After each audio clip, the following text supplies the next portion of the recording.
Okay, so now that we have a good overview slash understanding of the whole concept behind tasks and transitions, we want to go ahead and start working on the find closest player.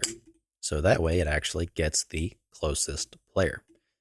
Now to begin, we want to go ahead and get the game state, and we can get the player array.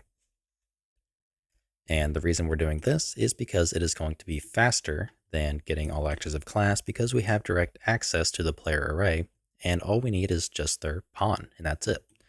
So we want to loop over each of these pawns like so, and get basically the distance with them. So let's go ahead and make a variable called closest distance and make it a float. So let's make the default something pretty large, like, I don't know, whatever that equals. That's at least 2 zeros right there. And we want to do a distance 2. So let's grab our owning actor and get distance to the found player. Or sorry, not the player state. We need to get the pawn. But we want to get distance to the player state's get pawn. And we only want to do this if the pawn is valid. So let's check if it's valid first. And if it is, we want to get the distance to it. So now that we have the distance, we want to check and see, okay, is this distance less than the closest distance that we have? And if that is true, we want to go ahead and I'm actually going to reorient these to make it a little bit cleaner. And if that is true, we want to set the closest distance to this value. And we also are going to want to set the found player to equal the get pawn of this as well. And that's pretty much all the logic that is needed.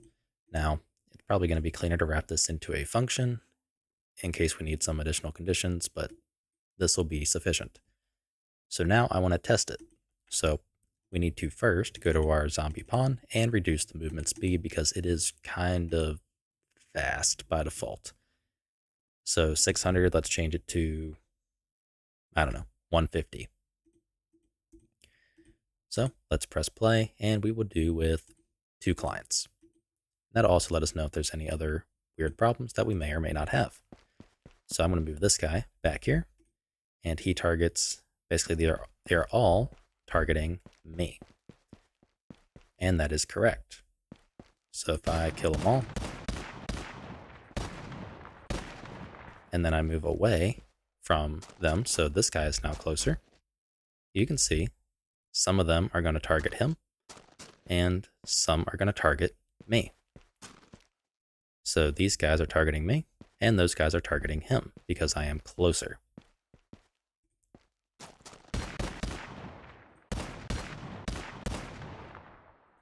Oops. So hopefully you can kind of see how this is set up to work. Okay, so we have this task, set up and good to go. One thing that needs to be figured out, and I'm not 100% sure on how to do it yet through state tree. This is my first time trying, and that is going to be with the move to. So I almost want some kind of refresher, so to speak, that will try to find the closest player, or maybe there's some kind of like async, maybe a subtree. I don't know exactly what some of the others, here do, but basically where it's not going to just find a player and then always move to that player. What I want to happen is we periodically check and see, okay, is there another closest player? And if there is, we can simply target that player instead. So we're going to change our focus from the current player we're targeting to, whichever one is closer now. Regardless, once we get there, we simply, again, just attack the player and we restart.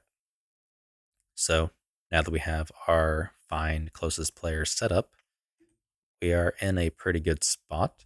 So we don't want this to run continually. However, we may or may not want to move this to C++. I don't really think it's going to be needed because we're only going to have a maximum of 4 players anyways. So this should be a pretty quick set of logic to finish. But if we are periodically calling it, then we might need to kind of rethink it a bit because we could potentially have, 30, maybe more zombies at once, and they are all going to be periodically running and trying to find the closest player. So it might be wise to, move it over to be a little bit faster. Anyhow, with all that said, that's going to wrap up this video, and I will see you in the next one. If you like what I'm doing and you want to help support me, you can find a link to my Patreon in the description below, where you can also get early access to this entire series.